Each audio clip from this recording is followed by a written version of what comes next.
ආයිබෝන් දුවේ පුතේ ඔන්න ඉතින් ළමයි තියෙන දුරු පුතාලා අදත් මේ එකතු වෙන්නේ ඔයාලගේ අලුත් පාඩම් කොටසක් එක්ක. දුවේ පුතේ ඔයගොල්ලෝගේ පෙළ පොතේ මෙන්න මෙහෙම පාඩම් කොටසක් ඔයගොල්ලෝ දැකලා ඇති. අද දැන්පත් සමහරට ඉගෙනගත්ත දරුවොත් ඇති. එතනට කමන්නේ අපි ඉතින් සියලු දෙනාටම ආරාධනා කරනවා මේ වීඩියෝ එකත් එකතු වෙන්න පුතේ අලුත් පාඩමක් එකතු වෙන්න කියලා. ඉතින් පුතේ අද දවසේ අපේ පාඩම තමයි සිංහල භාෂාවේ රසවත් යෙදුම්. ඔව් දුවේ පුතේ දැන් අපි මේ ඕගොල්ලෝ ඉගෙන ගන්න මේ විෂයේ නම තමයි සිංහල භාෂාව හා සාහිත්‍යය නේද? එතකොට මේ සිංහල භාෂාව හා සාහිත්‍ය කොටසේ පුතේ දුවේ පුතේ තියෙන සුවිශේෂී පාඩම් කොටසක් තමයි මේක. මොකද රසවත් යෙදුම්නේ. ඉතින් දුවේ පුතේ මේක නමෙම තියෙනවා රසවත් කියන එක නේද? එහෙනම් පුතේ අපි භාෂාවක් ගත්තහම ඕනම භාෂාවක අපි සංනිවේදනය කරනකොට අපිට තියෙනවා පුතේ විවිධ පද කොටස්. එතකොට දැන් මේ විවිධ පද කොටස් වල සුවිශේෂී තැනක් තමයි පුතේ මේ රසවත් යෙදුම් කියලා කියන්නේ. එහෙනම් අපි දන්නවා ඕනම භාෂාවක් පුතේ ලස්සනට කතා කරන්න, ලස්සනට ලියන්න අපිට මෙන්න මේ රසවත් යෙදුම් ඕන වෙනවා. ඉතින් දැන් අපි ඉගෙන ගන්න භාෂාව සිංහල භාෂාවනේ. එතකොට දැන් අපි අද දවසේ එහෙනම් ඉගෙන ගන්නේ මෙන්න මේ සිංහල කියන භාෂාවේ තියෙන රසවත් යෙදුම්. දුවේ පුතේ මේක දැන් ඕගොල්ලන්ට මේ පාඩමේ නම් කරලා තියෙන රසවත් යෙදුම් කියලා අපි මේකටම තමයි පුතේ සාම්ප්‍රදායික යෙදුම් කියලා කියන්නේ. ඒ කියන්නේ පුතේ මේ රසවත් යෙදුම් ඒ කියන්නේ අපේ අතීත මුතුන් මිත්තෝ ඉඳන්ම මේ වගේ පැවතගෙන යනවා. මොකද සාම්ප්‍රදායික යෙදුම් කියලා කියන්නේ ඒකනේ කාලාන්තරයක් තිස්සේ කටින් කට තමයි පුතේ මේව පැවතගෙන එන්නේ. එතකොට දැන් අපේ භාෂාවටම සුවිශේෂයි මේ වෙනවා මේ රසවත් යෙදුම් කියන ඒවා. දැන් පුතේ මේ රසවත් යෙදුම් කියලා ගත්තහම දැන් අපිට භාෂාවේ අපි දැන් කතා කරනකොට ලියනකොට අපිට භාෂාව අපි ලස්සනට යොදා ගන්න. ඒ කියන්නේ තවත් අපිට අර්ථය ලිහිල් කරගන්න, අවබෝධය වැඩි කරගන්න, අපි කතා කරන කෙනාට ඒ sannivedanaය අපි තීව්‍ර කරලා දෙන්න. ඒ කියන්නේ යාට අපි කියන දේ හොඳින්ම තේරෙන්න අන්න ඒ වගේ දේවල් වලට අපි මේ රසවත් යෙදුම් යොදා ගන්නවා. ඒ වගේම තමයි ඉතින් සුවිශේෂීම කටයුත්ත තමයි භාෂාව ලස්සන කරගන්න, රසවත් කරගන්න අපි මේ යෙදුම් පාවිච්චි කරනවා. ඉතින් දුවේ පුතේ ගොඩක්ම අපි මේක කටවහරේ අපි කායික හරි කතා කරනකොට මෙන්න මේවා අපි දැනුත් පාවිච්චි කරනවා. ඕගොල්ලෝ දැන් මේ රසවත් යෙදුම් නමින් දන්නේ නැති වුණාට ඕගොල්ලෝ මේ පද කොටස් එදිනෙදා කතා කරන කටවහරේදී යොදා ගන්නවා. ඒ වගේම තමයි පුතේ අපිට භාෂාව ලස්සන කරලා නම්මිශීලී කරලා ලස්සන කරලා ලියන කොටත් අපි සාහිත්‍ය කොටස් වලට එහෙම අපි ලියන කොටත් අපිට මේ රසවත් යෙදුම් යොදා ගන්න පුළුවන්. ඉතින් පුතේ මේ දැන් ටීචර් කියපු රසවත් යෙදුම් වර්ග කීපයක් තියෙනවා. අද දවසේ අපි එක කොටසක් ඉගෙන ගන්නවා මේ වීඩියෝ වලදී. මම අනිත් වීඩියෝ වන් කරලා තියෙනවා අනිත් කොටස් වලට. ඉතින් ඒවත් ඕගොල්ලන්ට බලන්න කියලා ආරාධනා කරනවා. ඉතින් දුවේ පුතේ අපි මේ සිංහල භාෂාවේ රසවත් යෙදුම් කියලා ගත්තාම අපි මොනවද මේවට කියන්නේ? අපි මේවැ පද කොටස් විදිහට වර්ග කිහිපයක් ඉගෙන ගන්නවා. එකක් තමයි පුතේ ප්‍රස්තාව, පිරුළු. තව ආප්තෝපදේශ. ඊට පස්සේ අපි රූඩි. එහෙම නැත්නම් ඉඟිවැකි. යුගල පද. ඔන්න ඔයගේ පද කොටස් පුතේ මෙන්න මේ සිංහල භාෂාව රසවත් කරගන්න තමයි නිර්මාණය වෙලා තියෙන්නේ.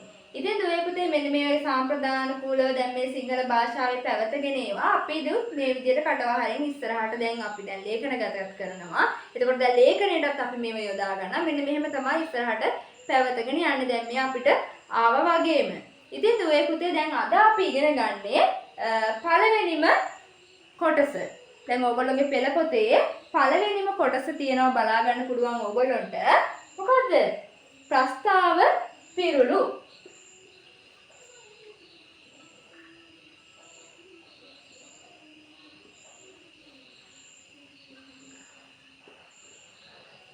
ප්‍රස්තාව, පිරුළු තමයි පළවෙනි කොටස තියෙන්නේ.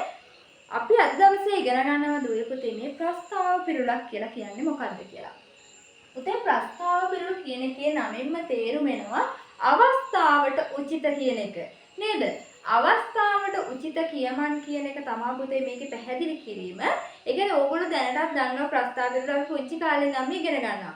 දුවේ පුතේ මේ ප්‍රස්තාව පිරුළු නිර්මාණය වෙලා තියෙන මොකක් හරි නිදාන කතාවක් තියෙනවා හැම ප්‍රස්තාව පිරුළකටම.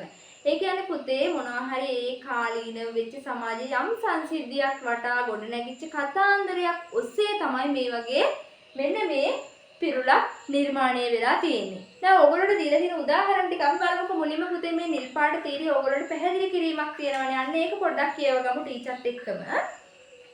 අවස්ථාවට උචිත කියමන නැතිනම් තැනට සුදුසු කියමන බඳු අදහසක් මේ යෙදුම් විශේෂයෙන් මතු කර දක්වයි. බොහෝ විට මේවා පැමිණී ඇත්තේ කිසියම් කතාවක් හෝ සිදුවීමක් මුල් කොටගෙනය. එසේම කිසියම් සත්‍යතාවක් හෝ සමාන බවක් හෝ මුල් කරගත් පිරුළුද ඇත. ලූ, සේ, මෙන් වැනි වගේ නිපාත වලින් බොහෝ විට මේවා කෙරෙවි වී තිබෙනු දැකිය හැකිය. මුඛ පරම්පරාගතව ඉදිරියට ගෙන පොදු ජනතාවගේ ව්‍යවහාර භාෂාවේ පොහසත්කම පෙන්වා දීමට ප්‍රස්තාව පිරුණු කදිම නිදසුනකි. ආදුවේ පුතේ මම ඔයගොල්ලන්ට කිව්වා මේවා කටින් කට පැවතගෙන ඉන්නේ. කියන්නේ මුඛ පරම්පරාගතව ඒ කාලේ ඉඳන්ම මේ වෙනකොට අතීතයේ ඉඳන් පැවතගෙන ආවේ. ඉතින් පුතේ මේවා ඉස්සරහටත් අපෙන් යන්න ඕනේ. මොකද මේ සිංහල භාෂාව මෙන්න මේ රසවත් කරගන්න ඉදිරි පරම්පරාවලටත් මේවා දායාද වෙන්න ඕනේ. ඉතින් ඒක අපේ යුතුයකම තමයි අපි මේ භාෂාව මේ විදිහට පරපුරට අරගෙන යන්නේක. ඉතින් මේ පුතේ එහෙනම් මේ විස්තර කිරීමේදී ඔයගොල්ලන්ට අවස්ථාවට උචිත කියමන් මේවා. තාම මොකද පුතේ මේකේ ලක්ෂණය? මේක ඇතුළත් වෙච්ච මොකක් හරි නිදාන කතාවක් තියෙනවා. මොකක් හරි කතාවකින් තමයි මේක නිර්මාණය වෙලා තියෙන්නේ. ඒ කියන්නේ මොකක් හරි වෙච්ච සංසිද්ධියකින් තමයි මේ පිරුණ නිර්මාණය වෙලා තියෙන්නේ.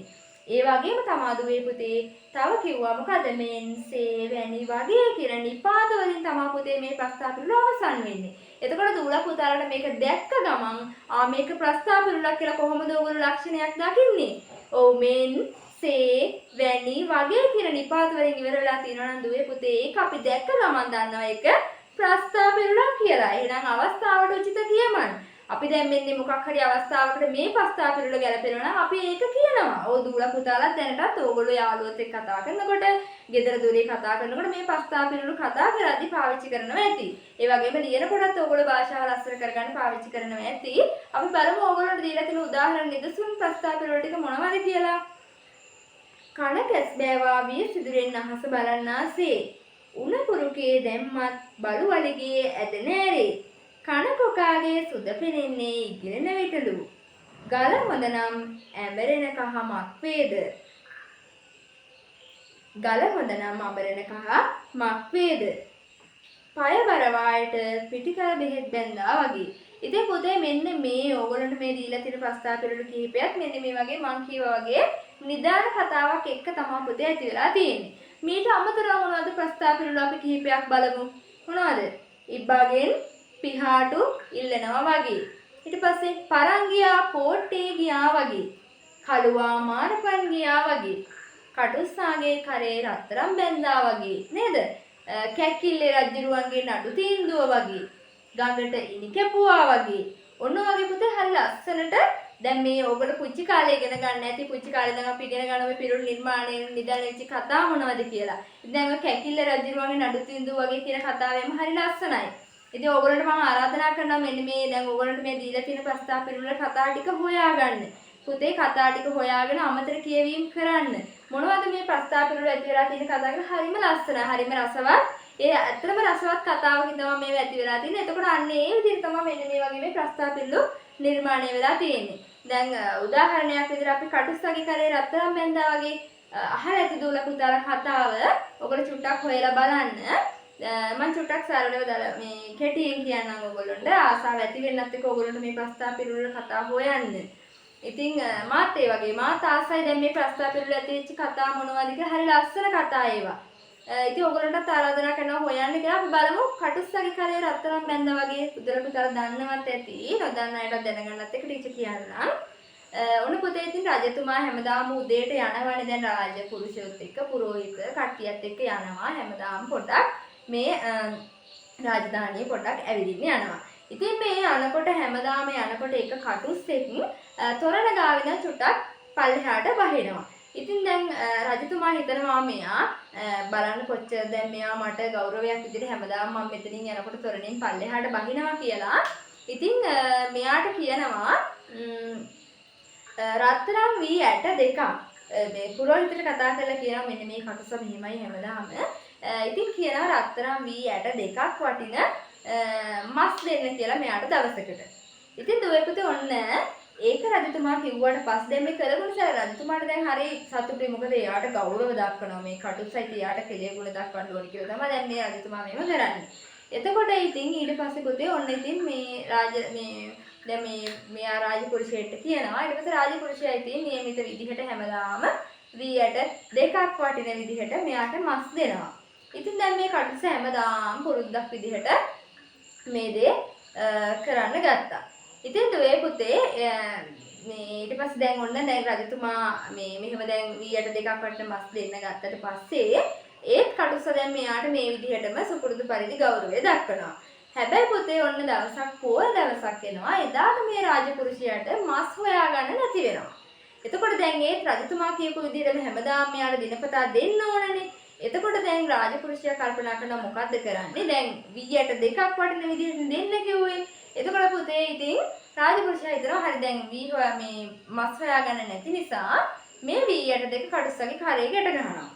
ඉතින් පුතේ ඔන්න කටුස්සා හිතනවා දැන් මගේ වෙල්ලේ රත්තරන් ගැට ගහලා තියෙන්නේ නේද? කටුස්සගේ කරේ රත්තරන් බැඳ වගේ කියලා කියනවානේ අපි.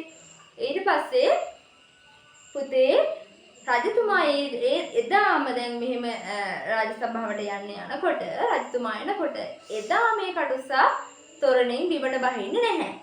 එතකොට රජතුමාට දැන් මේක ප්‍රශ්නයක්. මොකද මේ කියලා.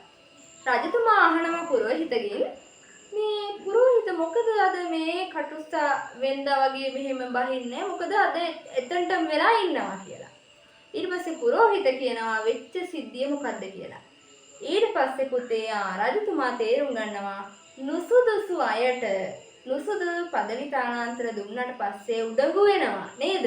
අන්න ඒක තමයි කටුස්සගේ කරේ රත්තරන් බැඳ වගේ කියලා අදටත් පුතේ ජනප්‍රිය වෙලා තියෙන. දැන් ඔය අපි කතා කරනකොට අපි ওই වචනේ කියනවා අපි කාට හරි ඒ වගේ නුසුදුසු කෙනෙක්ට මොනවා හරි නුසුදුසු දෙයක් ලබා දුන්නාට පස්සේ එයා උඩඟු වෙලා ඉන්නවනම් අපි යාට කියනවා එයා කටුස්සගේ කරේ රත්තරන් බැඳ වගේ කියලා අපි කටවහරි කියනවා.